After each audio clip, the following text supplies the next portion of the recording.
ನಮಸ್ಕಾರ ರೀ ಗೆಳೆಯರ. ನೋಡ್ರಿ, ಇಂದು ಓಣಂ ಹಬ್ಬದ ಪ್ರಯುಕ್ತ ಪ್ರತಿ ವರ್ಷದಂತೆ ಈ ವರ್ಷವೂ ಬೆಂಗಳೂರಿನ ನಮ್ಮ ಪ್ರೀತಿಯ ನೆಚ್ಚಿನ ಮಧು ಕಲಂನೂರ್, ಪ್ರಾಪರೇಟರ್ ಆಫ್ ತೇಜಸ್ ಚಾರಿಟಬಲ್ ಟ್ರಸ್ಟ್ ಅವರ ಮನೆಗೆ ನಮ್ಮ ಹಾಗೂ ನಮ್ಮ ಸ್ನೇಹಿತರ ಕುಟುಂಬ ಸಮೇತರಾಗಿ ತೆರಳಿ ಎಲ್ಲರೂ ಸೇರಿ ಓಣಂ ಹಬ್ಬವನ್ನು ಅತ್ಯಂತ ಸಡಗರ ಹಾಗೂ ಸಂಭ್ರಮದಿಂದ ಆಚರಿಸಿದೆವು. ಇವರು ಸದಾ ಸಾಮಾಜಿಕವಾಗಿ ಮಾಡುತ್ತಿರುವ ಉಚಿತ ಹಲವಾರು ಸೇವಾ ಕಾರ್ಯಕ್ರಮಗಳು ನಿಜಕ್ಕೂ ಶ್ಲಾಘನೀಯ. ಅವರಿಗೆ ದೊರೆತಿರುವ ಈ ಎಲ್ಲ ಪ್ರಶಸ್ತಿಗಳು ಮತ್ತು ಸನ್ಮಾನಗಳನ್ನು ನೋಡಿದರೆ ಸಮಾಜಕ್ಕಾಗಿ ಅವರು ಸಲ್ಲಿಸುತ್ತಿರುವ ಸೇವೆಯ ಮಹತ್ವ ನಮಗೆ ಸ್ಪಷ್ಟವಾಗಿ ಅರ್ಥವಾಗುತ್ತದೆ.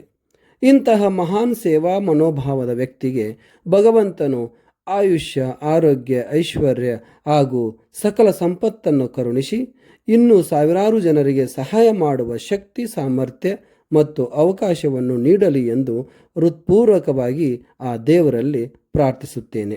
ಮತ್ತೊಮ್ಮೆ ನಮ್ಮ ಮಧು ಕಲಂನೂರ್ ಅವರಿಗೆ ಹಾಗೂ ಅವರ ಕುಟುಂಬದ ವರ್ಗದವರಿಗೆ ಭಗವಂತನ ಆಶೀರ್ವಾದ ಸದಾ ಇರಲಿ. ಅವರ ಕುಟುಂಬವು ಸದಾ ಸುಖ, ಶಾಂತಿ, ಆರೋಗ್ಯ ಮತ್ತು ಸಮೃದ್ಧಿಯಿಂದ ಕೂಡಿರಲಿ ಎಂದು ಹಾರೈಸುತ್ತೇನೆ. ಎಲ್ಲರಿಗೂ ಓಣಂ ಹಬ್ಬದ ಹಾರ್ದಿಕ ಶುಭಾಶಯಗಳು.